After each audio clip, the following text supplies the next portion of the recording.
ஞாயிற்றுக்கிழமை ஈவினிங்கில் மிதமிஞ்சிய செழிப்பு அப்படின்றத பார்த்துட்டு வரோம். இது 2வது வாரம். ஒரு சில காரியங்களை முன்னுரையாக நான் சொல்லிடுறேன்.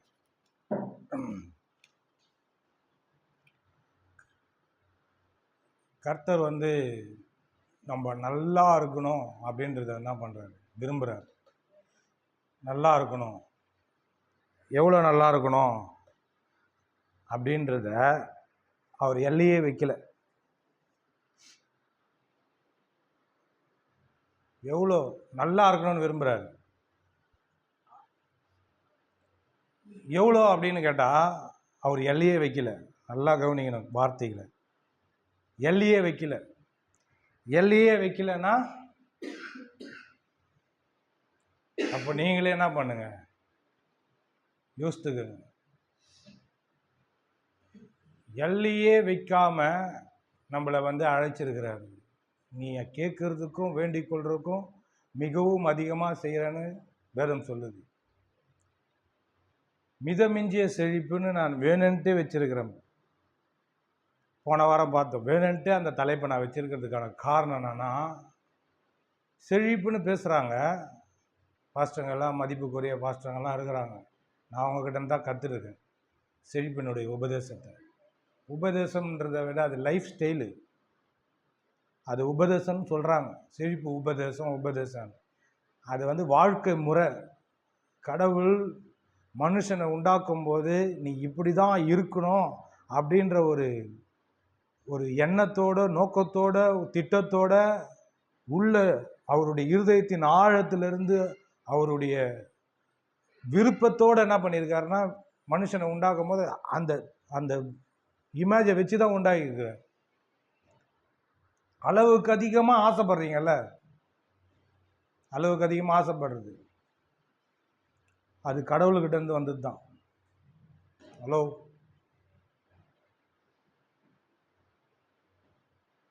பண ஆசை எல்லா தீமைக்கும் வேற இருக்குதுன்னு வேதம் சொல்லுதுல்ல.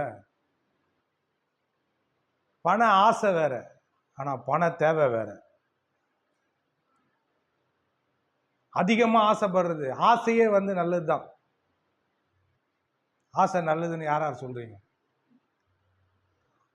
ஹலோ, ஆசை நல்லது தான். இப்போ நான் சொல்கிறேன், துப்பாக்கி நல்லதுன்றேன், கத்தி நல்லதுன்றேன். அதை புரிஞ்சுங்க என்ன பண்ணுவாங்க, கத்தி நல்லது தான் அப்படின்வாங்க. அது யார் யார் கையில் இருக்குதோ அது நல்லது. தப்பான கையில் இருந்ததுன்னா கெட்டது. ஒரு போலீஸ்கார கையில் இருந்ததுன்னா துப்பாக்கி நல்லது. உங்கள் கையில் கத்தி இருந்ததுன்னா, கறி வெட்டுறவங்க கையில் கத்தி இருந்ததுன்னா நல்லது. காய இருக்க கத்தி இருந்ததுன்னா நல்லது. அதே ஒரு திருடங்கட்டியோ கொலகாரங்கட்டியோ இருந்ததுன்னா இதுதான் செழிப்பு. சிம்பிளாக முடிஞ்சு போச்சு. போகலாங்களா வீட்டுக்கு? இதுதான் இப்போ செழிப்பு அப்படின்னா. செழிப்பு உபதேசம், பண ஆசை, பொருளாசை, நகை ஆசை, தப்பா என்ன பண்றாங்க, ஜனங்களுக்கு போதிக்கிறாங்க. போதிச்சு ஜனங்களை கெடுக்கிறாங்க, கெடுத்து குட்டி சவர ஆக்குறாங்க சபையே. நான் சொல்றேன், கத்தி நல்லதுப்பா, துப்பாக்கி நல்லது ராசா. அது யார் யார் கையில் இருக்கணுமோ அவங்க கையில் இருந்தா சோகுப்பா. அது தப்பான கையில் இருந்தா இயேசு இந்த பூமிக்கு வரும்போது அவர் எல்லா இடத்துக்கும் சுத்துறாரு. அவருக்கு பணம் இருந்ததா இல்லையா? இருந்தது. 12 பேருக்கு சோறு போட்டார். 12 பேருக்கு சோறு போட்டார். உங்கள் வீட்டில் இருக்கிற 4 பேருக்கு 3 பேருக்கு சோறு போடுறதுக்கு போதும் ஆயிடுது. 12 பேரை வச்சு ஊரெல்லாம் சுற்றி சோறு போட்டுக்கிறாருன்னா 3 வேளையும் நல்லா மூக்கு பிடிக்க நல்லா சாப்பிட்டு இருக்கிறாங்க. எல்லாம் பயங்கரமான தீனி பண்டாரங்கள். யார்? 12 சீசருங்களும் நல்லா சாப்பிட்ற கஷ்டவாளிங்க, நல்லா சாப்பிட்ற ஆளுங்க. தீனி பண்டாரனா தப்பாக சொல்கிறாங்க, அப்படி இல்லை. நல்லா சாப்பிட்ற ஆளுங்க, நல்லா வயிறு நிறைய சாப்பிட்ற ஆளு, நல்லா திடகாத்திரமான ஆளுங்க. அளவு சாப்பாடுலாம் கிடையாது இயேசுக்கிட்ட. அவருக்கு ரொம்ப ஆளை பார்த்து குத்துக்கிறாரு பணப்பைய. யார்? யூதாஸ் காரியத்துக்கிட்ட. எவ்வளோ பணம் வச்சுருந்துருப்பான்? 12 பேருக்கு. இப்போ உங்கள் வீட்டில் வந்து ஒரு 5 பேருக்கு சாப்பாடு போட்டுனுக்கிறீங்கன்னா ஒரு நாளைக்கு வருமானம் உங்களுக்கு எவ்வளோ இருக்கணும்? மாதம் எவ்வளோ சம்பாதிக்கணும்? அதை ஒரு பேக்கில் வச்சுருக்கிறீங்கன்னா எவ்வளோ வச்சுருப்பீங்க? 12 பேருக்கு, அவருக்கும் சேர்த்து 13 பேர். அதுவும் இல்லாமல் நிறைய சீசர்களும் வந்து அப்படியே கூட அங்கங்கே ஜாயிண்ட் ஆகி சுற்றுனாங்க. அப்போ எவ்வளோ பணம் வந்துருக்கணும் அவர்கிட்ட. ஆனால் இயேசு ஒரு இடத்துல சொல்கிறாரு, பணம் ஆசை எல்லா தீமைக்கும். ஐஸ்வர்யனை பார்த்து சொல்கிறாரு, ஐஸ்வர்யவான்கள் தேவனுடைய ராஜ்யத்தில் பிரவேசிப்பது எவ்வளோ கஷ்டமாக இருக்குது அப்படின்னு சொல்கிறது வருது. அவன் என்னன்னா அதுக்கப்புறம் கீழே வருது, அவன் ஐஸ்வர்யத்தின் மேல் மிகவும் ஆசை வச்சிருந்ததுனால அவன் என்ன பண்ணிட்டான்? விட்டு போயிட்டான். ஒருத்தவங்க சொல்கிறாங்க, பவுலுக்கு யூதாஸுக்கு பதில் அவனை வைக்கிறதுக்கு பார்த்தாரான். ஏன்னா பவுல் எப்படி ஒரு நியாயப்பிரமாணத்தின்படி அக்யூரேட்டாக நடக்கிற ஆளோ அதே போல் அந்த ஐஸ்வர்யவானும் நான் சொல்கிறான், என் சிறு வயது முதல் எல்லாவற்றையும் கரெக்டாக நான் ஃபாலோ பண்ணுற ஆள் அப்படின்றான். இவங்க சீசர்கள்லாம் பார்த்துருப்பாங்க, எக்கு தப்பாக பண்ணின்னு கூட இருந்துன்னு எடா உடமாக பண்ணின்னு இவனை பார்க்குறாங்க. ஏய், இவன் பயங்கரமான ஆளாகிறான்பா, இவரை கூட சேர்த்துக்குவார் போல இருக்குது அப்படின்னு பார்த்துருப்பாங்க போல். அவ்வளோ பர்ஃபெக்டாக நான் சிறு வயதுலேருந்து கரெக்டாக நடந்து வரேன் அப்படின்னு சொல்லிட்டு அவர்கிட்ட அவனையே கொடுத்து என்ன பண்ணுறான்? சாட்சி சொல்கிறான் இயேசுகிட்டே. அப்போ சொல்கிறான், உன் சாட்சியை நான் உடைக்கிறேன்டா கூண்டுலேருந்து அப்படின்ட்டு, போய் உனக்கு உண்டாதெல்லாம் விற்றுட்டு வா. கூட வந்தவங்க யார்? எல்லாத்தையும் விட்டு வந்தவனுங்க. ஹலோ, தொழிலெல்லாம் விட்டு வந்தவங்க சீசருங்க, எல்லாத்தையும் விட்டு வந்தவங்க இருக்கிறாங்க. இவன் வந்து வயசு வரையவான் விட்டு வான்றார். வர முடியல அவனால். அப்போ ஐஸ்வர்யத்தின் மேல் நம்பிக்கை வைக்கிறது வேற. அதாவது கத்தி தான், அதை யார் பயன்படுத்துகிறான்றது தான் ரொம்ப முக்கியம். இப்போ செழிப்பை பற்றி பேசுனா உடனே கெட்டு போயிடுவீங்களா? நான் உங்களை கேட்குறேங்க, செழிப்பை பற்றி பேசுனா கெட்டு போயிடுவீங்களா? ஏன்னா இதை வீடியோ பார்த்து பேசணும். செழிப்பை பற்றி பேசுனா கெட்டு போயிடுவாங்களா? உதாரணம் இதுதான், துப்பாக்கியும் கத்தியும். உங்கள் மண்டியில் ஒன்று வச்சுக்கிறேன், எலும்பில் ஒன்று வச்சுக்கிறேன். கத்தி எல்லாருக்கிட்டையும் இருக்கலாம், ஆனால் எந்த எண்ணத்தில் வச்சிருக்கிற கத்தியை. துப்பாக்கி எல்லாருக்கிட்டையும் இருக்கலாம், ஆனால் எந்த நோக்கத்துக்காக வச்சிருக்கிற துப்பாக்கியை, அதுதான் முக்கியம். அப்போ செழிப்பு ரொம்ப முக்கியம் வாழ்க்கையில். ஏன்னா தேவனுடைய ராஜ்யத்துக்காக நான் விதைக்கணும், தேவனுடைய ராஜ்யத்தை நான் வளர்க்கணும், தேவனுடைய ராஜ்யம் விஸ்தாரமாகணும், தேவனுடைய ராஜ்யம் பெருகணும். பரலோகத்தில் செய்யப்படுவது போல பூமியிலையும் செய்யப்படுவதாக வருவதாக உங்களுடைய ராஜ்யம் செய்யப்படுவதாக உங்களுடைய சித்தம்னு ஏசு சொல்றாரு. இந்த ராஜ்யத்தை வளர்க்கணும்னா பணம், டப்பு ரொம்ப முக்கியம். நான் ஒரு புத்தகத்தில் வந்து பைபிள் காலேஜ் படிக்கும்போது வந்து நான் புக்கு எடுத்துன்னு வந்து கொடுத்தாங்கன்னா என்ன பண்ணுவேன்னா ஜெராக்ஸ் பண்ணிப்போம். அப்போ அந்த ஜெராக்ஸ் பண்ணும்போது பைண்டிங் மேலே வந்து இப்படி எழுதியிருப்பேன், நான் விசுவாசிக்கிற தேவன் எல்லையற்றவர், அதனால் என் விசுவாசத்துக்கு எல்லையே கிடையாது. ஹலோ, இப்போ நம்ம ஆரம்பத்தில் வந்து என்ன சொன்னேன்? தேவன் வந்து எல்லையை வைக்கவே இல்லை நம்ம வாழ்க்கையில். அதனால தான் ஜெட்டு வாங்குறேன் அப்படி இப்படின்லாம் வந்து பேசின்னு இருக்கிறேன். காரணம் என்ன தெரியுமா? கொடுக்குற நேரத்தில் கூறிய பிச்சுன்னு இல்லை, இந்த பிச்சுன்னு நான் நல்லா ஆபத்து இல்லாமல் இருக்கிறபடி இந்த சீலிங்க பிச்சுன்னு தேவன் கொடுப்பாரு. நான் விசுவாசிக்கிறேன். ஆமென். வழி வாசல்களை கர்த்தர் எனக்கு திறப்பாரு. இப்போ நான் வந்து கஷ்டப்பட்டுன்னு இருக்கலாம், ஒன்றுமே இல்லாமல் இருக்கலாம், ஆனால் வரக்கூடிய நாளில் கண்டிப்பாக என் கையில் எண்ண முடியாத அளவுக்கு பணம் இருக்குன்னு நான் நம்புகிறேன். ஆமென். இப்போ உங்களுக்கும் அதே தான் நான் சொல்லித்தரேன். எண்ண முடியாத அளவுக்கு பணமும் நகைகளும் லேண்டும் பொருளுங்களும் வரணும். ஏன்னா ஆசையை கொடுத்துருக்கிறார் கர்த்தர், விருப்பத்தை கொடுத்துருக்கிறார், இதை அடையணும். என்னதான் நம்ம பிரச்சனை? நம்ம கிறிஸ்தவ சமுதாயத்தில் இதனா ஒன்று சொல்லி ஜனங்களை குழப்பி விட்டு அந்த ஆசை உள்ளே இருக்கும். பிசாசு என்ன பண்ணுவான்னா வார்த்தைகளை எடுத்துன்னு வந்து போட்டு அதை அப்படியே ஒன்றுமே இல்லாமல் ஆக்கிடும். இந்த ஆசை என்ன பண்ணாது, முளைச்சி மேலே வராது. ஆசைகளை தேவன் கொடுத்துருக்கிறார். அந்த ஆசைகள் நல்ல ஆசைகள். ஆமென். இப்போ நீங்கள் குடும்பமாக நல்லா இருக்கணும்னு விரும்புகிறீங்கன்னா அது நல்ல ஆசை. நிறைய காரு வேணும், பைக்கு வேணும், எனக்கு வீடுங்க நிறைய இருக்கணும். அங்கங்கே போயிட்டு நான் ஹோட்டலில் தங்கக்கூடாது, நான் எந்தெந்த இடத்துலலாம் போகிறனோ அந்தந்த இடத்துலலாம் எனக்கு வீடு இருக்கணும். ஹலோ, இப்போ ஞாயிற்றுக்கிழமை நான் காலையில் வந்தேன், வீட்டில் போய் ஒரு 1 hour தான் தங்கினேன். அதுக்குள்ளே ஓடியாட்டேன். போய் நான் அடுத்த ஞாயிற்றுக்கிழமெல்லாம் பிளான் பண்ணிட்டோம், ஒய்ஃப் நானும் இங்கே வந்து தங்குற மாதிரி. கமல் பாஸ்டர் வீடு இருக்குதுல்ல, சும்மா தானே இருக்குது, அப்போ அங்கே தங்க வேண்டியது தான், அவர்கிட்ட பர்மிஷன் கேட்டு. நான் இன்னொரு பிளானும் வச்சுருக்கிறேன், சூப்பர் பிளான். இப்போ யாரெல்லாம் நான் பார்ப்பேன், யார் கறி குழம்புலாம் சூப்பராக இருக்குது வீட்டில். ஏன்னா நான் வீட்டில் போய் சமையல் செய்ய முடியாது. வாரத்தில் ஒரு வீட்டிலேருந்து எனக்கு கறி குழம்பு சாப்பாடு வரணும். ஹலோ, இருக்கிறீங்களா?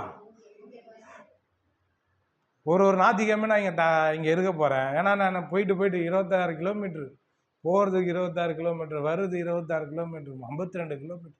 நான் எங்கேருந்து போகிறது? காலையில் போயிட்டு ஏன்னா 1 மணிக்கு விடுறோம், போயிட்டு வந்தால் மறுபடியும் 6 மணிக்கு இங்கே வரணும். நான் நினச்சேன் உங்களை பற்றி, இவங்களுக்கெல்லாம் டைம் கிடைக்குது, நம்மளுக்கு டைம் கிடைக்கல, போய் படுக்க கூட முடியல. நானும் ஒய்ஃபும் போய் அசந்து அப்படியே தூங்கிட்டோம். போய் எழுந்து வந்தா நான் தூங்கிட்டேன்னு சொல்லிட்டு கம்முன்னு என் பக்கத்தில் பார்த்தீங்கன்னா தூங்குதான் சொல்லிட்டு விட்டேன். விட்டு நான் ஏந்துட்டு ரெடி ஆகிட்டு கிளம்புறேன். அந்தம்மா ரொம்ப டயர்டாக வராங்க. ஏந்துட்டியா பூஜையா? ஏய், நீ தூங்குறது தானே, நீ ஏந்து வந்த? நான் முடியல. ஓகே, இங்கேயே இருக்க வேண்டியதுதா பசங்களை வச்சுன்னு. ஏன்னா இந்த இடத்துல ஸ்மெல்லாக இருக்குதா, கொஞ்சம் இருக்குது, கொஞ்சம் ஒரு மாதிரி இருக்குது எனக்கு. ஏன்னா சர்ச்சின்னு வேறு இருக்குதா, நீங்கள் படுக்கக்கூடாதுன்னு எனக்கு ஒரு தாட். ஓகே, ஆனால் அந்த இடத்த சொன்னார், நீ வந்து இங்கே இருந்துக்கிய தங்கிக்கியான்னு. எனக்கு இந்த தம் தோண்டு இடம் பத்தாது. நான் இருக்குது டபுள் பெட்ரூம், பொருளுங்கள்லாம் வேறு எக்கச்சக்கமாக இருக்குது. ஆனால் என் வீடு கல்லையில் இதே சைஸ் தான் இருக்கும், இதை விட கொஞ்சம் சின்னது தான். ஆனால் ஏகப்பட்ட பொருளை உள்ளே போட்டு சும்மா நறுக்குன்னு அடுக்கி வச்சுருப்பேன். எடுக்கிறான் என் தம்பி பார்த்துட்டு, என்ன இவ்வளோ பொருள் உள்ளது வருது, எறும்பு புத்தில் எறும்பு வர மாரி இவ்வளோ பொருளை வச்சுக்கிறேன். அதை எடுத்துன்னு போய் டபுள் பெட்ரூம் வீட்டில் வச்சா அங்கே பற்ற மாட்டுது. சின்ன இடத்துலேருந்து எடுத்துன்னு வந்து டபுள் பெட்ரூம் வீட்டில் வச்சா பொருளும் அவ்வளோ இருக்குது. ஈச்சர் வண்டியில் இவ்வளோ சின்ன வீட்டில் ஈச்சர் வண்டி பத்தலைங்க. அப்போ பார்த்துங்க எந்த அளவுக்கு டேலண்டாக உள்ளே வச்சுருப்பேன். ஈச்சர் வண்டி தெரியுமா? கோழியெல்லாம் எடுத்துன்னு போமா, அப்போ தான் உங்களுக்கு புரியும். கோழியெல்லாம் பெரிய பெரிய வண்டி லாரி மாரி இருக்கும் பாருங்க, முன்னாடி மட்டமாக இருக்கும் பாருங்க, அமுக்கணும் மூஞ்சி மாரி, செவுத்தில் இச்ச மாதிரி, அந்த மாரி வண்டி. அந்த வண்டியில் ஃபுல்லாக நிரம்பிச்சு. அப்போது நான் இங்கே வந்து தங்கணும். அப்போது நீங்கள் தான் எனக்கு தயவு செய்யணும், கறி குழம்பு தயவு, சரிங்களா? ஓகே, மெசேஜுக்குள்ளே ஒரு மெசேஜ் எடுத்துக்கொள்வோம். ஆதியாகமம்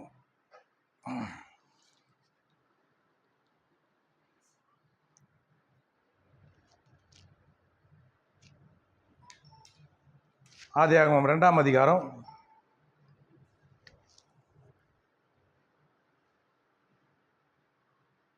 12ஆம் வசனம்.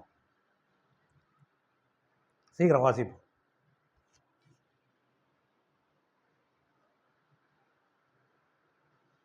வாசிங்கம்மா.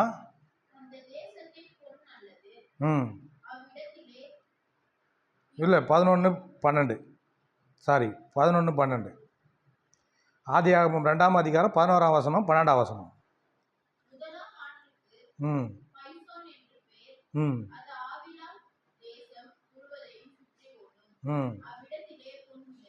என்ன கேளுங்க, என்ன விளையாங்க? பொன் விளையும் பூமி. என்ன சொல்றாரு? அந்த தேசத்துல பொண்ணு விளையுமா? எங்க? ஏதேன் தோட்டத்தில். இங்க என்ன விளையுது? முள்ளு செடி தான் விளையுது. அந்த தேசத்துல பொண்ணு விளைஞ்சிருக்குது பாருங்க. கொஞ்சம் கற்பனை செஞ்சு பாருங்களேன், பொண்ணு எப்படி விளைஞ்சிருக்கும். இப்போ இந்த பிரசங்கத்தை நான் பேசிட்டு இது தொடர்ந்து இந்த பொன் விளையிறத பற்றி பேசிகிட்டே இருந்தேன்னு வைங்களேன், உங்கள் வீட்டில் பொன் விளையும். யாரெல்லாம் நம்புறீங்க? ஹலோ, நல்லா கையை தூக்குற கைக்கு வழியில் வரப்போகுது. ஹலோ ஹலோ, நல்லா இங்கம்மா, வேணாம்மா, கையை தூக்கு. இத்தனை பேர் வளையலுக்கு ஆசைப்படுறீங்க, கண்டிப்பாக பொன் விளையும். இயேசுவின் நாமத்தினால பொன் விளையும். ஆமென். கையை தட்டுவோம்.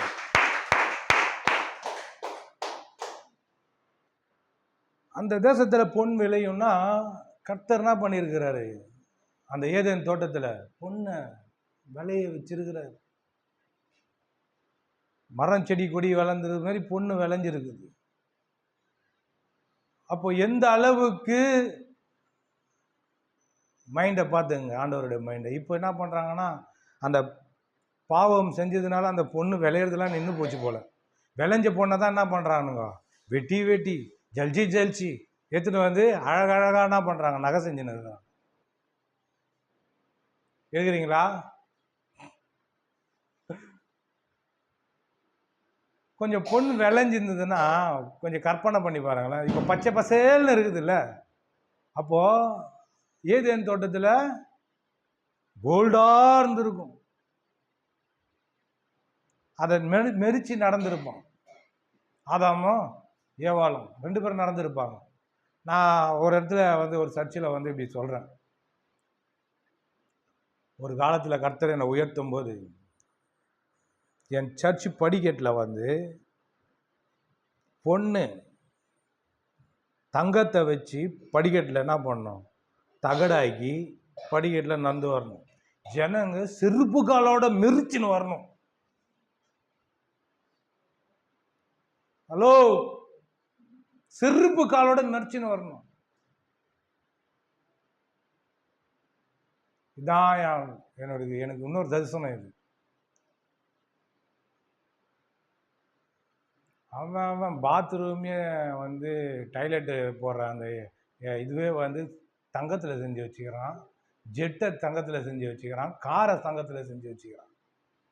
நான் எதுவும் செய்யக்கூடாதா? நீ என்ன பண்ணுற,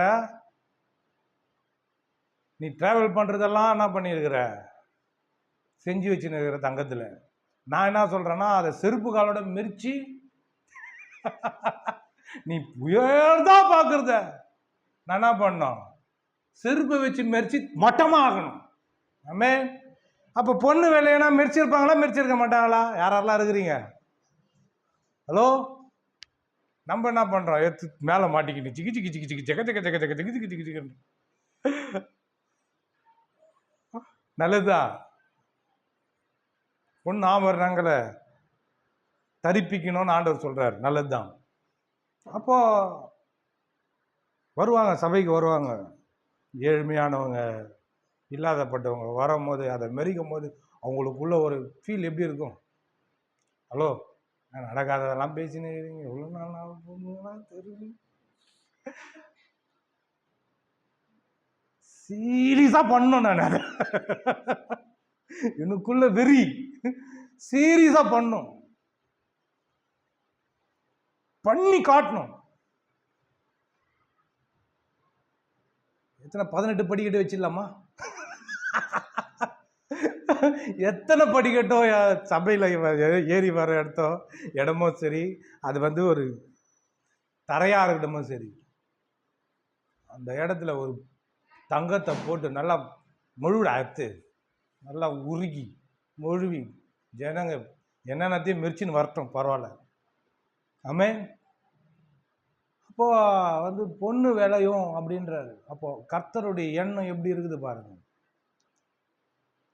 இதே வெளிப்படுத்தல போட்டிருக்கு, ரோடெல்லாம் தங்கமா. ஹலோ, ரோடெல்லாம் தங்கமா, செவரெல்லாம் வஜ்ரக்கல், அந்த கல் இந்த கல் அப்படின்னு சொல்லி என்னென்ன கற்களோ.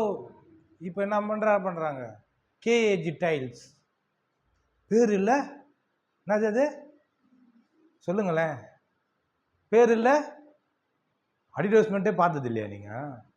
பேர் இல்லை பெருமையாது. என்னது அது? KG tiles. பேர் இல்லை பெருமை. அட எருமை வெளிப்படுத்தல போட்டுக்குது.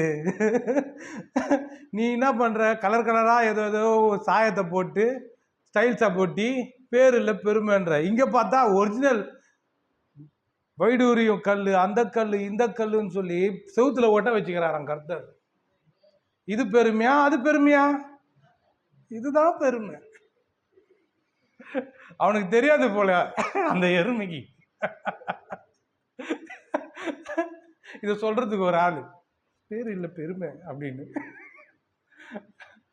அதான் சொல்றார். நீ மெரி, நீ பாரு நான் என்ன பண்ணி வச்சுக்கிறேன் பாரு. வைரக்கல், அந்த கல், இந்த கல்லுன்னு கொஞ்சம் கொஞ்சம் கற்பனை செஞ்சு பாருங்க தேவனுடைய உள்ளத்தை. அதனால தான் சொல்றேன், இது மிதமிஞ்சிய செழிப்பு.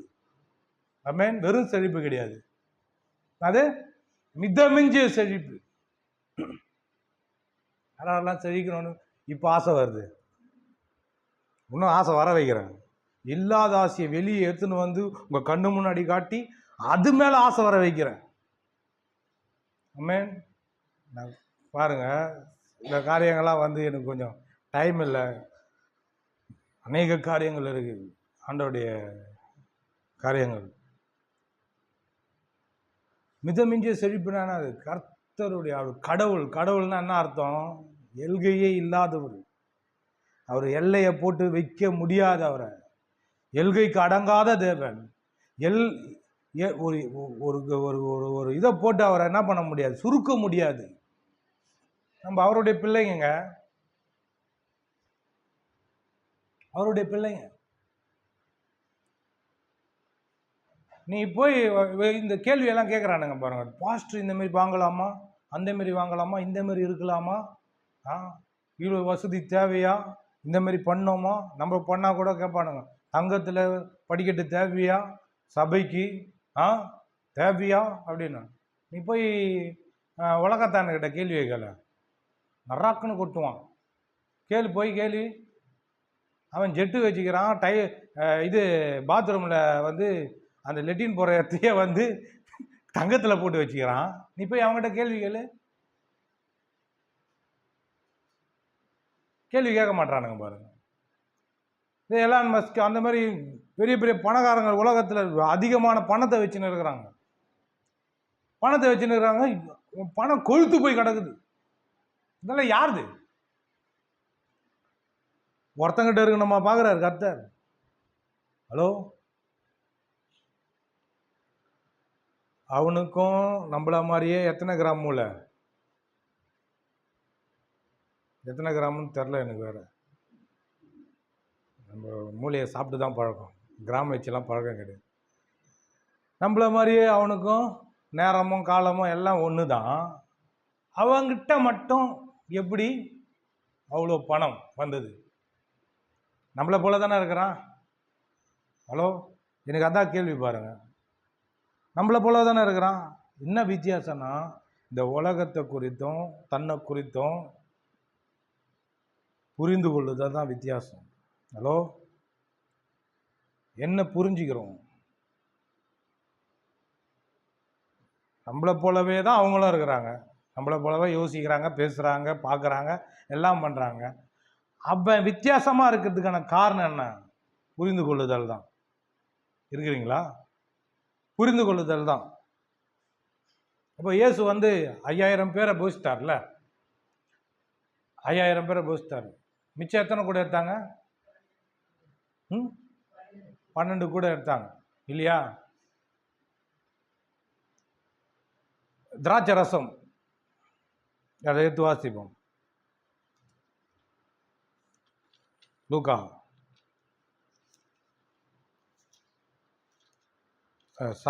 யோவான் 2ஆம் அதிகாரம்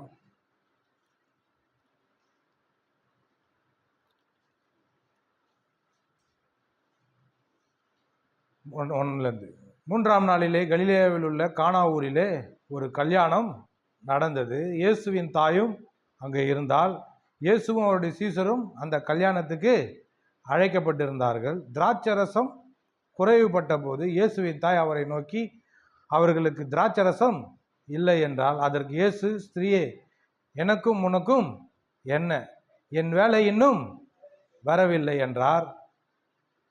அவருடைய தாய் வேலைக்காரரை நோக்கி, அவர் உங்களுக்கு என்ன சொல்லுகிறாரோ அதன்படி செய்யுங்கள் என்றார். யூதர்கள் தங்களை சுத்திகரிக்கும் முறைமையின்படியே ஒவ்வொன்று 2-3 குடம் தண்ணீர் கொள்ளத்தக்க 6 கற்சாடிகள் அங்கே வைத்திருந்தது. இயேசு வேலைக்காரரை நோக்கி, ஜாடிகளிலே தண்ணீர் நிரப்புங்கள் என்றார். அவர்கள் அவைகளை நிறைய நிரப்பினார்கள். அவர் அவர்களை நோக்கி, நீங்கள் இப்போது மொண்டு பந்தி விசாரிப்புக்காரரிடத்தில் கொண்டு போங்கள் என்றார். அவர்கள் கொண்டு போனார்கள்.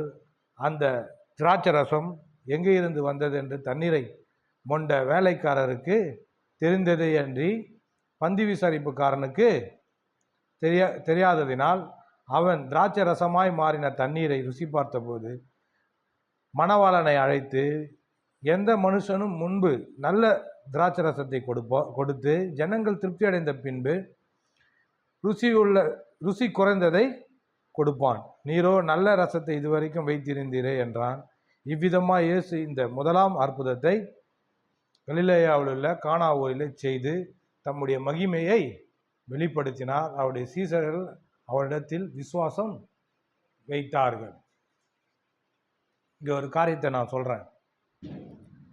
இப்போ நம்மக்கிட்ட என்ன இருக்குது அப்படின்றது பிரச்சனையே இல்லை. நீங்கள் போய் மிதமிஞ்சிய செழிப்புன்னு பேசுகிறீங்க. இப்போ என்கிட்ட கடத்தில் இருக்கிறேன், பொருளாதார பற்றாக்குறையில் இருக்கிறேன், நாளைக்கு சேர்த்து வச்சிருக்கிற காசுன்னு ஒன்று கிடையாது. இப்படிப்பட்ட சூழ்நிலையில் நான் இருக்கிறேன். இந்த சூழ்நிலையில் போய் மிதமிஞ்சிய செழிப்புனா நான் எங்கே போகிறது? இருக்கிறீங்களா? கர்த்தர் சொல்கிறார், உங்களுடைய நினைவுகள் என்னுடைய நினைவுகள் அல்ல, உங்களுடைய வழிகளும் என்னுடைய வழிகள் அல்ல. வானம் பூமி எவ்வளோ உயரமாக இருக்குதோ அவ்வளோ உயரத்தில் உங்களை குறித்து என்னுடைய நினைவுகள் இருக்குது என்றார். உயர்ந்திருக்குதோ அவ்வளோ உயரமாக இருக்குது நினைவு. அப்போது இந்த இடத்துல பார்க்குறோம், தண்ணீர் தான் பற்றாக்குறை. இருக்கிறீங்களா?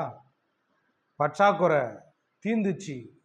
அந்த இப்போ ஒரு ஃபங்க்ஷனுக்கு போயிட்டு பாதியில் சாப்பாடு இல்லாமல் ஏந்து வந்தால் எவ்வளோ டென்ஷன் ஆகும், எவ்வளோ கஷ்டமாக இருக்கும், அது எவ்வளோ பெரிய அவமானம். அந்த நேரத்தில் வாழ்த்த வந்தவங்க சபிச்சுட்டு போவாங்க. ஆமாம், இவர் வெஸ்டர் கல்யாணம் வெஸ்டர் நல்லா இருந்த பேர் தான் போ. இங்கே வந்து கல்யாணம் பாருங்க, அது ஒரு பெரிய அவமானமான ஒரு காரியம் இல்லையா? இங்கே வந்து திராட்சை ரசம் இல்லை. திராட்சை ரசத்தை உன்னத்துக்கு அடையாளமாக சொல்கிறாங்க, சந்தோஷத்துக்கு அடையாளமாக சொல்கிறாங்க. திராட்சை ரசம் இல்லைன்னா சந்தோஷம் குறைவுபட்டது. இங்கே பார்க்குறோம், திராட்சை ரசம் காலியான இடத்துல என்ன சொல்கிறாரு இயேசு? சுத்திகரிப்புக்கு அங்கே வந்து நம்ம இந்த ப்ளூ கலர் ட்ரம்முக்கு இதெல்லாம் வெளியோ அந்த மாதிரி வச்சுருப்பாங்க போல இருக்குது, ட்ரம்மா. நீங்கள் என்ன பண்ணுங்கள், அவன் வந்தானா இல்லை எல்லாமே கை காலெலாம் கழுவின்னு வருவாங்க போல இருக்குது. அந்த ஜாடி, அந்த தண்ணியும் அதுலேயும் பற்றாக்குறை. அங்கே தண்ணி இல்லை, அந்த தண்ணியை நிரப்புங்கன்ற அதில் என்ன பண்ணுங்க, அந்த ஜாடியில் போய் நிரப்புங்கன்னதும் நிரப்புறாங்க. ஏன் சொல்கிறாரு, எதுக்கு சொல்கிறாரு? இப்போ நீங்கள் பார்க்குறீங்கள ஒரு மாதிரி மிதமிஞ்சிய செழிப்பு, ஏன் சொல்கிறாரு, எதுக்கு சொல்கிறாரு? அப்படி தான் அவங்களாம் வந்து என்ன பண்ணல, கேட்கவே இல்லை. இது எதுக்கு பேசுகிறாரு, ஏன் பேசுகிறாரு அப்படின்னு கேட்கவே இல்லை. போனாங்க, தண்ணியை ஊற்றுனாங்க, கச்சாடை நிறைய நிரப்புனாங்க. ஏன் சொல்கிறாரு, போ எத்தனை போய் என்ன பண்ணு, பந்தியில் இருக்கிறவங்களாம் கொடுன்றார். அவங்களுக்கு தெரியாது, அவர் சொல்கிறத செய்யுங்கன்னு மட்டும் சொல்லிட்டாங்க. போனானுங்க, எத்தனை போய் கொடுத்தானுங்க, பார்த்தா திராட்சை ரசமாக மாறி போச்சு. ஹலோ, அதே போல தான் உங்ககிட்ட என்ன இருக்குதோ கர்த்தர் அதை ஆசீர்வதிப்பார். எதவா நீங்கள் என்ன எதிர்பார்க்குறீங்களோ. ஹலோ, ஆமென். யாரெல்லாம் விசுவாசிக்கிறீங்க? நீங்கள் வச்சிருக்கிற சின்னதான இந்த எப்படி 5 அப்பத்தை 2 மீனத்தை பெருக்குனாரு. அந்த ஒரு எலியா வந்து எலியா இவங்க 2 பேரும் ஒருத்தன் போய் அந்த எண்ணெய் பார்த்தீங்கன்னா அந்த இடத்துல அவங்க அதை சாப்பிட்டு சாவறதுக்கு இருக்கிறாங்க. அது எடுக்க நேரம் இல்லை பாருங்க. 8:30 மணிக்கு வேணும் உங்களை வேற, அது வரைக்கும் கொசு வேற வந்து சாப்பிட்டுக்கு சாவறதுக்கு இருக்கிறோன்னு அவங்களே சொல்றாங்க. இதுல என்ன ஹைலைட்டு தெரியுமா? அவங்க சாப்பிட்டு சாவறதுக்கு இருக்கிறத இவன் கேட்குறான். நீ எடுத்துன்னு வந்து எனக்கு கொடுன்றான். அவங்களும் கீழ்ப்படிஞ்சு தேவ மனுஷன் அது எப்படின்னு தெரியல, போய் கொடுத்துட்றாங்க. அவனும் அதையும் கொடுக்குறாங்க. என்ன இருக்குதுன்னு கேட்குறாரு. என்ன இருக்குது? கொஞ்சமாக இருக்குது. என்ன பண்ணு, ஓடி போயிட்டு எல்லா பிளாக்லேயும் போயிட்டு மேலே ஏறியோ கீழே இறங்குறியோ, படிக்கட்டில் போறியோ லிஃப்டில் போறியோ, அதெல்லாம் எனக்கு தெரியாது. நீ என்ன பண்ணு, ஆமாம், போய் பிளாஸ்டிக் குடமோ அலுமினியம் குடமோ இல்லை பித்தளை குடமோ கொடுக்க மாட்டாங்க சில பேர். பித்தளை கொடுத்த நீ அடகு வச்சிருவேன்னு. அதனால் என்ன பண்ணு, உனக்கு கொடுக்குறவங்க எல்லார்கிட்டையும் வாங்கினு வா சொல்கிறான். எல்லார்கிட்டையும் வாங்கினு வா அப்படின்னதும் இவங்க போயிட்டு வாங்கின்னு வந்தாங்க பாருங்க. வாங்கின்னு வந்து கொடுத்தாங்க. இவன் என்ன பண்ணுறான்னா எத்து ஊற்றினே இருக்கிறான். ஒரு குடத்துலேருந்து இன்னொரு குடம், இன்னொரு குடத்துலேருந்து இன்னொரு குடம். அது கொஞ்சம் எண்ணெயை ஊற்ற ஒரு இதெல்லாம் பார்த்துருப்பீங்க பார்த்தீங்களா, ஒரு மேஜிக்கலெல்லாம் இப்படி இப்படி இப்படி இப்படின்னு வெறும் பக்கெட்டை பார்த்தா மீனாக கொட்டும். ஆனால் அந்த பக்கெட்டில் இருக்கிற மீனை விட இது கீழே இருக்கிற மீன் அதிகமாக இருக்கும். அந்தமாரி இப்போ என்ன பண்ணுறான், எண்ணெயை ஊற்றுறான். அந்த சின்னதாக தம் தோண்டு ஊற்றுருப்பாங்க போல இருக்குது. அவங்க சப்பாத்தி மேலே ஊற்றுறதுக்கோ ஆம்லெட் மேலே ஊற்றுறதுக்கோ தோசையில் ஊற்றுறதுக்கோ தம் தோண்டு வச்சுருப்பாங்க போல இருக்குது. இவன் எடுத்து அப்படியே ஊற்றிருப்பான் போல. அது பாட்டுன்னு குழா ஜாயிண்ட் இல்லாமல் ஊற்றாது, அந்தமாரி ஊற்றினே இருக்குது. அந்த குடத்தை எடுத்து அதில் ஊற்றும். அப்படியே ஊற்ற ஊற்ற ஊற்ற ஊற்ற ஊற்ற இவங்க எத்தனை வந்துனே இருக்கிறாங்க.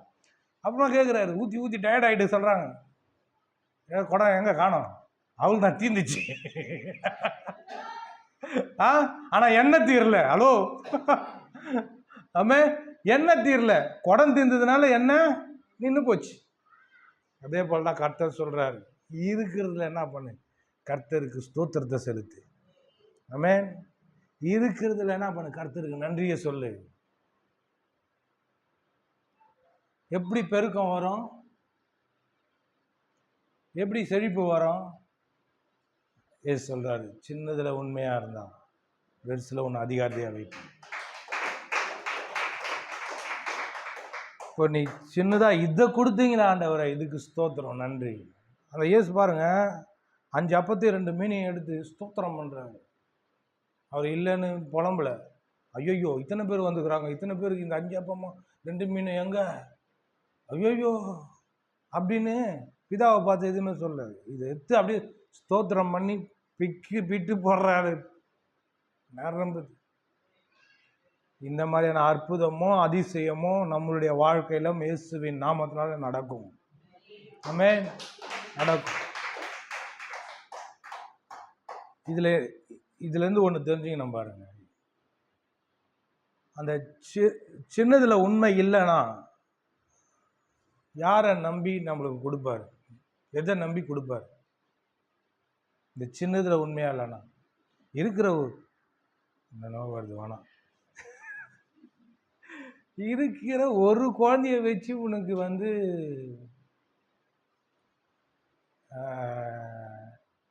அதுக்கு சைக்கிளையோ அதை படிக்க வைக்கிறதுக்கு தெம்போ இல்லாமல் இருந்தா நீ எப்படி 10-15 புள்ள கேட்ப?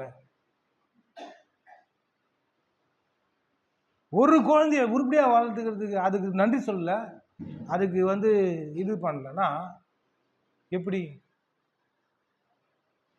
இருக்கிற சின்ன போனையே வச்சுன்னு சபிச்சுக்கின்னு இதுதான் இருக்குது, இதை வச்சுன்னு தான் பேசுகிறேன், என்கிட்ட ஐஃபோனா இருக்குது, இருக்கிற ஒரு வீடு தான் இருக்குது, இந்த ஒரு வீடை நானா பங்களாலி ஆக்கிறேன். எனக்கு இந்த துணி தான் இருக்குது, எனக்கு நான் 10 15 துணியாக இருக்குது, இதுதான் இருக்குது. நான் இருக்கிற துணியை போட்டுன்னு வரேன் பாருங்கள், வித்தியாச வித்தியாசமாக போட்டுன்னு வருவேன். ஆனால் இருக்கிறத உருப்படியாக நன்றி சொல்லி போட்டுன்னு வருவேன். பாருங்கள், என் ஒய்ஃபை என் மேலே ஒரு தடவை பரிதாபப்பட்டான்.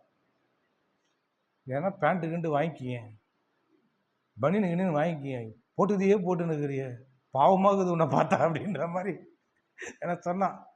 கர்த்தர் ஒரு தூதனை அனுப்பிச்சார். கர்த்தர் ஒரு தூதனை அனுப்பிச்சார். 40,000 ரூபாய்க்கு துணி வாங்கி கொடுத்தாரு எனக்கு.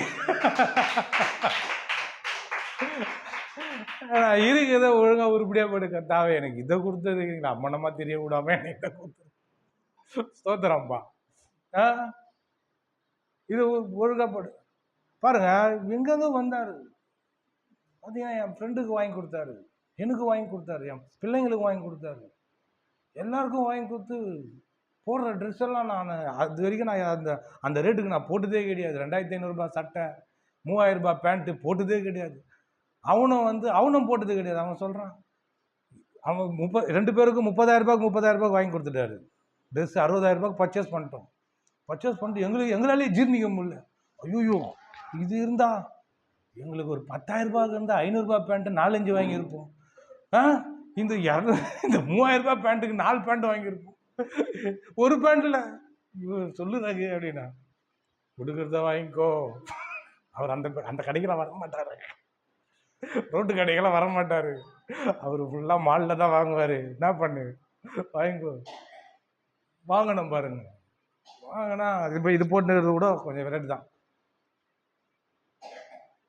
வாங்கினோம் பாருங்க, 3,000 ரூபாய் ஷர்ட்டு, 2,500 ரூபாய் ஷர்ட்டு, 2,500 ரூபாய் பேண்ட்டு, 3,000 ரூபாய் பேண்ட்டுன்னு வாங்கி போட்டோம். போட்டு பார்த்தா அவர் சொல்கிறாரு, நீ அங்கெல்லாம் வாங்கினீங்கன்னா ஒரு மாதிரி கடிக்கிற மாதிரி இருக்கும், நச்சக்குன்னு இருக்கும்.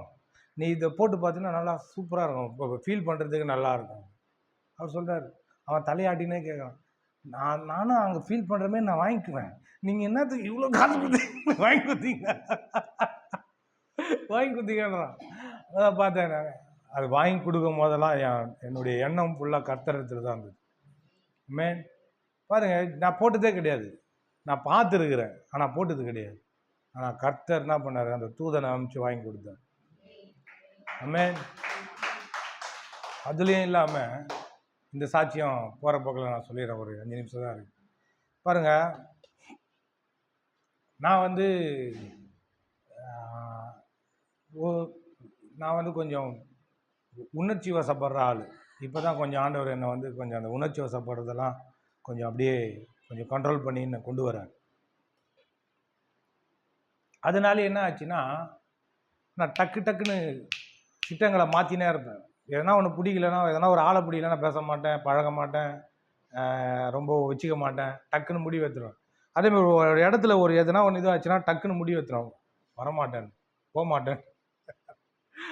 எதனா ஒன்று பிடிக்கலன்னா டக்குன்னு முடிவு எடுத்துட்டு சீண்டவே மாட்டேன், போயிடுவேன் டக்குன்னு. அதனாலேயே கமல் பாஸ்டர் வந்து என்னை பயத்திலேயே குத்துருக்காரு.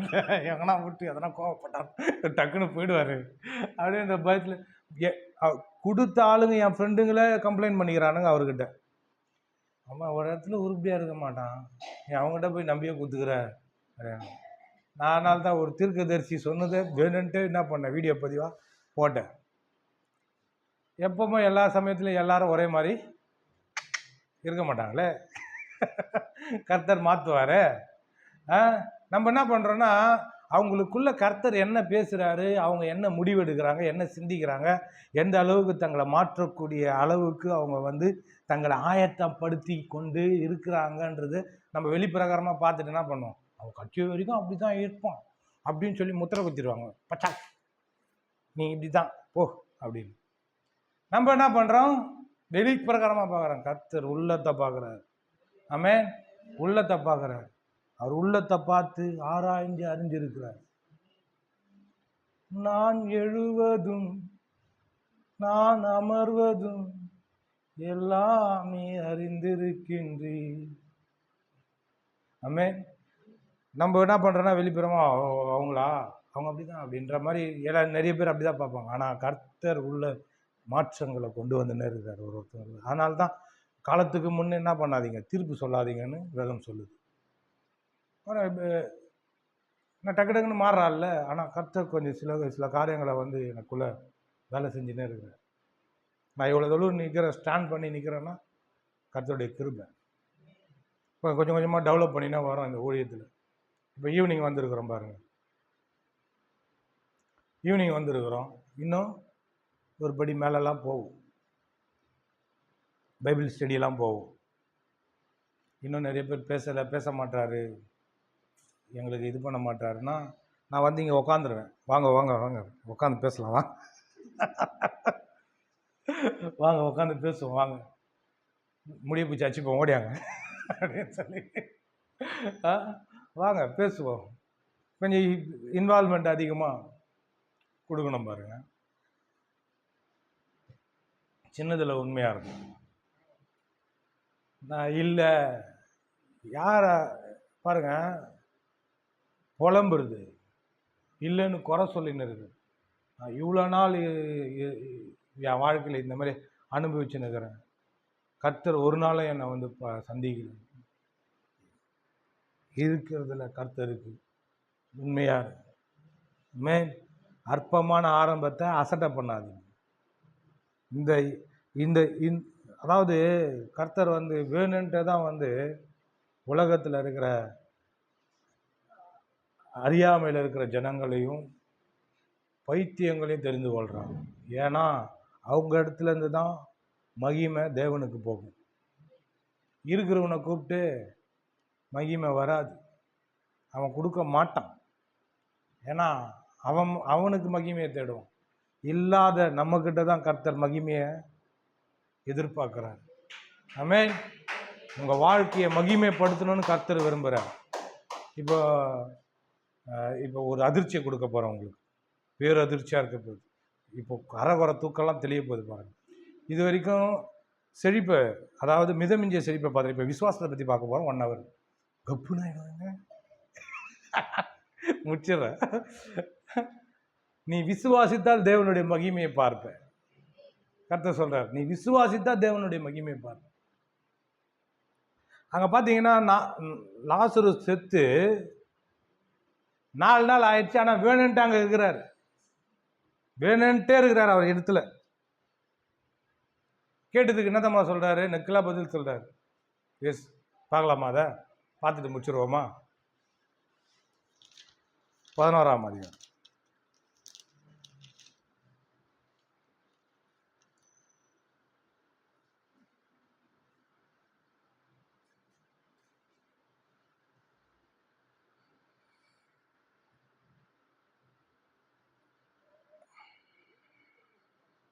பதினோராம் அதிகாரம் 3ஆம் வசனத்திலிருந்து.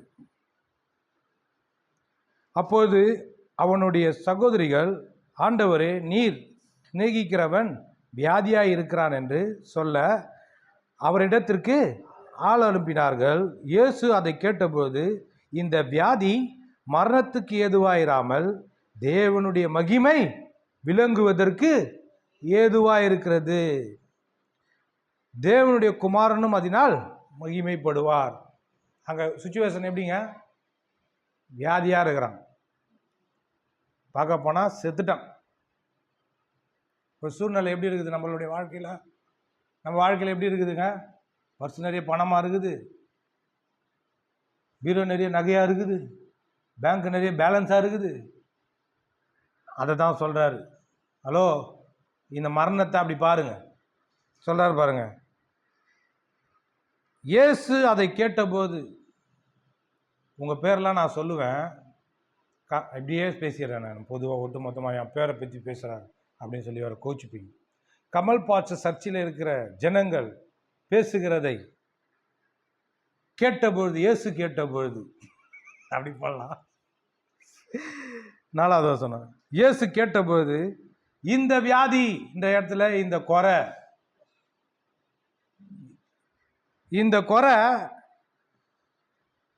அசிங்கத்துக்கு ஏதுவாயிராமல், ஹலோ இருக்கிறீங்களா? அசிங்கத்துக்கு ஏதுவாயிராமல் தேவனுடைய மகிமை விளங்குவதற்கு ஏதுவா இருக்குது. உங்களுடைய பற்றாக்குறை, உங்களுடைய இல்லாம, உங்களுடைய வறுமை, உங்களுடைய குறை எல்லாமே எதுக்கு ஏதுவா இருக்குது?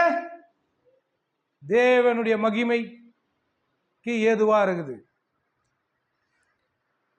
இயேசு மார்த்தாளிடத்திலும் அவளுடைய சகோதரியினிடத்திலும் லாசருவினிடத்திலும் அன்பா இருந்தார். அவன் வியாதியா இருக்கிறதாக அவர் கேள்விப்பட்ட போது தாம் இருந்த இடத்திலே பின்னும் எத்தனை நாளுங்க? அப்போ உடனே வந்துடுமா காசு பண்ணலாம்? எத்தனை வாரம் வரணும் செழிப்பு உபதேசத்தை கேட்கறதுக்கு, வார்த்தையை கேட்கறதுக்கு? சாயந்தரமானா நான் உங்களை பார்க்கணும். தங்க வழியில் வர வரைக்கும் உங்களை நான் பார்க்கணும். ஹலோ, 2 நாள் தங்குறாராம் வேணுன்ட்டு. இது எப்படி நடக்கும் அப்படின்ற ஆளுங்களுக்கு வேணுன்ட்டு தங்குறாராம். இது எப்படி ஆகும்? எனக்கு வழிவாசலே தெரியலையே, என்கிட்ட திறமை இல்லையே, ஆள் பலமும் இல்லையே, சம்பாரிச்சு போடுறதுக்கு ஆளே இல்லையே, எனக்கு வழிவாசலே இல்லையே. கர்த்தரை பத்தி போட்டிருக்குது, வழி இல்லாத இடத்தில் வழியை உண்டாக்குகிறவர். ஆமென், ஆமென். போறாங்க இஸ்ரவேல் ஜனங்க கும்பலா கூட்டிட்டு போறான். மோசே, செங்கடல் வந்துச்சு, இந்த பக்கம் பாரோன்னு, இந்த பக்கம் போனா கடல்ல மூழ்கி சாகணும், இந்த பக்கம் போனா இவன் ஆட்சி சாக வச்சிருவான். எந்த பக்கம் போறன்னு வழி இல்லை. வழி இல்லாத இடத்தில் கர்த்தர் வழி உண்டாக்குவார்னு பாட்டு இருக்குது. ஆமென். வழி இல்லையா? உங்களுக்காக ஒரு நீங்க பார்க்குற இதுல போனா முழுகிடுவேன் அப்படின்னா அந்த முழுகக்கூடிய காரியத்தை பொழந்துருவாரு கர்த்தர். ஆமென், பொழந்துடுவாரு. நீ அது உள்ள நடந்து போ. தரித்திரத்தினால முழுக போறியா? இல்லாமையினால முழுக போறியா? பற்றாக்குறையினால முழுக போறியா? பணம் இல்லாத ஒரு சூழ்நிலைனால முழுக போறியோ? அதை பொழந்து கர்த்தர் அது வழியா உங்களை கொண்டு போவார். ஆமென். நல்லா தட்டுவோம்.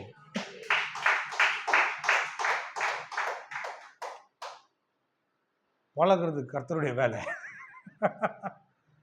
ஆமென். எங்கன்னா கேள்விப்பட்டிருக்கிறோமா இது வரைக்கும்?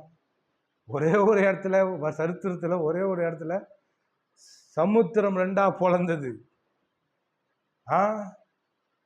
நம்ப முடியாத காரியம் இல்லை இது. அதே போலதான் நம்மளுடைய வாழ்க்கையில கர்த்தர் நம்ப முடியாத காரியங்களை பண்றதுக்கு ஆயத்தமா இருக்கிறார். ஆமென். யாரெல்லாம் விசுவாசிக்கணும்? அதனால தான் சொல்றாரு, விசுவாசித்தால் தேவனுடைய மகிமைய உன் வாழ்க்கையில கண்டிப்பா பார்ப்ப. ஆமென், கண்டிப்பா பார்ப்ப. நீ விசுவாசித்தினா, இந்த கர்த்தரை விசுவாசித்தினா, எல்லை இல்லாத இந்த தேவனை விசுவாசினா, எல்லை இல்லாத ஆசீர்வாதத்தினால உன்னை ஆசீர்வதிப்பான். ஆமென். அப்போ நான் ஒரு முடிவு எடுத்துட்டேன். வாழ்நாள் முழுவதும் என்னுடைய ஐஸ்வர்யத்துக்கும் என்னுடைய எல்லா விதமான செழிப்புக்கும் எல்லையே கிடையாது. இப்போ ஒரு 10 கோடி தரான்னா 0 பக்கத்துல போயினே இருக்குதுன்னா எல்லையே கிடையாது. எல்லையே கிடையாது. 0 0 0 0 ஈத்துன்னு போயினே இருக்கணும். 0 போயினே இரு. 0. ஆமென்.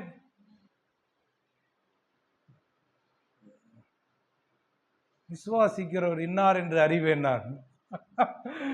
விசுவாசிக்கிறவர் இன்னார். ஆமென். சில சில சில மைண்ட் செட்டு வரணுங்க. சில மைண்ட் செட். போன வாரம் சொன்ன பார்த்தீங்களா, காட்டில் எத்தனையோ டென்னு கணக்கில், ஒரு நாளைக்கு எத்தனையோ டென்னு கணக்கில் பழங்கள் வீணாகுது. இங்கே ஒரு வாழைப்பழத்தை பார்க்குறதும் இந்த ஆப்பிளை வாங்குறதும் ரொம்ப பாடாப்படுதாகுது. டென்னு கணக்கில் வீணாகுது. கொஞ்சம் யோசனை பண்ணி பாருங்க. இதெல்லாம் கர்த்தர் உண்டாக்குனது இந்த பூமியில். நம்மளுக்கு தெரியாமல் எவ்வளோ நாசமாகுது தெரியுமா? ஃபுட்டுங்க. எவ்வளோ காரியங்கள் வீணாகுது. பொருளும் சரி, என்னென்ன காரியங்களும் வீண் பண்ணி போடுறானுங்க. பல லட்சக்கணக்கில், பல கோடி கணக்கில் சில காரியங்களெல்லாம் அசால்ட்டாக ஒரு செகண்டில் வீணாக்குறாங்க. தெரியுங்களா? பாமை போட்டு எதனா ஒரு காரியத்தை வந்து செய்யறதுக்கு போட்டு கோடி கணக்கில் வீணாக்குறாங்க. இதெல்லாம் யார் கொடுத்தது? எல்லை இல்லாத தேவன் கொடுத்தது. அப்போ நம்ம சில காரியங்களை அனுபவிக்கணும்னா அந்த குற்ற மனதிலேருந்து வெளியே வரணும் பாருங்க. நான் இதை அவர் எனக்கு 30,000 ரூபாய்க்கு ட்ரெஸ் வாங்கி கொடுக்கும்போது நானே ஒரு 5,000 ரூபாய்க்கு மேலே வாங்கினது கிடையாது. இவ்வளோ 30,000 ரூபாய் வாங்கணும் எனக்குள்ள குற்ற உணர்வு. ஐயோ என்னடா இது? அந்த ஆண்டவர் சொன்னார், அப்பா நான் இதை விட உன்னை போஷிக்க விரும்புகிறேன், இதை விட உன்னை உடுத்த விரும்புகிறேன். சில காரியங்களை வந்து நம்ம இதுலேயே வாழ்ந்ததுனால கொஞ்சம் நம்ம அந்த ஏசி காற்றை கொஞ்சம் ஃபீல் பண்ணன்னு வைங்களேன், ஒரு மாதிரி குற்றணர்வு வரும். அதெல்லாம் பார்க்க விரும்புகிறார் உங்கள் வாழ்க்கையில் கர்த்தர். வருங்காலத்தில் குற்ற உணர்வு வரணும். எனக்கா இந்த மாதிரி நானா அனுபவிக்கணும்? நான் இதை நான் எதிரே பார்க்கலையே. இந்த வார்த்தைலாம் வரணும். ஆமே. நம்புறவங்க கை தட்டுங்களா பார்க்கலாம். ஆமே. கை தட்டினவங்களுக்கு எல்லாருக்கும் இந்த வார்த்தையின்படி அப்படியே உங்கள் வாயிலேருந்து வரும். ஆமே. அனைவரும் எழுந்து நிற்போம். போன வாரம் சொன்னேன் இல்லைங்களா, வராதவங்களுக்கு சொல்லிடுறேன். இப்போ பெரும்பாக்கம் ஹவுசிங் போர்டில் இருக்கிறீங்க. அங்கே ஏதோ ஒரு ஜயன்னு சொல்லி அப்பார்ட்மெண்ட்டு, அந்த ஸ்பீடு பிரேக்கெலாம் போட்டு வச்சுக்கிறாங்க. அந்த கறிக்கடை எதிர்க்கும் ஜயன் அப்பார்ட்மெண்ட். அதுக்கு இந்த பக்கமும் அப்பார்ட்மெண்ட் இருக்குது. நீங்கள் நினைக்கிறீங்களா நீங்கள் இந்த இடத்துல இந்த ஹவுசிங் போர்டில் இருக்கிறது கர்த்தருடைய சித்தம்னு?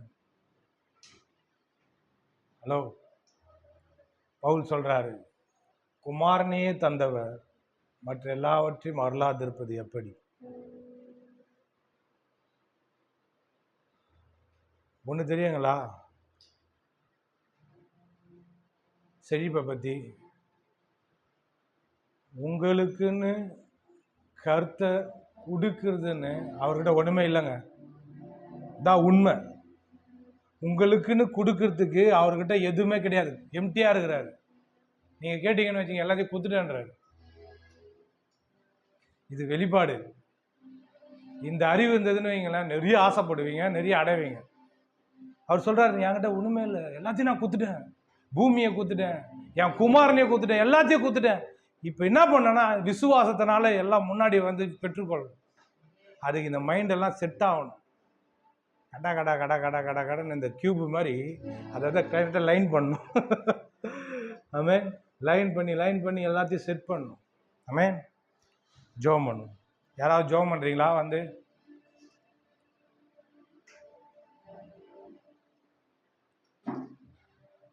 யாராவது ஜோம் பண்ணுறீங்களா? ஜெபஸ் ஜோம் பண்ணுறியா? சிஸ்டர் பாணி சிஸ்டர் ஜோம் பண்ணுறீங்களா? ரொம்ப நாள் ஆச்சு, வாங்க நீங்கள் ஜோம் பண்ணுங்க. வாங்க வாங்க ஜோம் பண்ணு வாங்க. அங்கே நின்ன இடத்துல ஜோம் பண்ணு.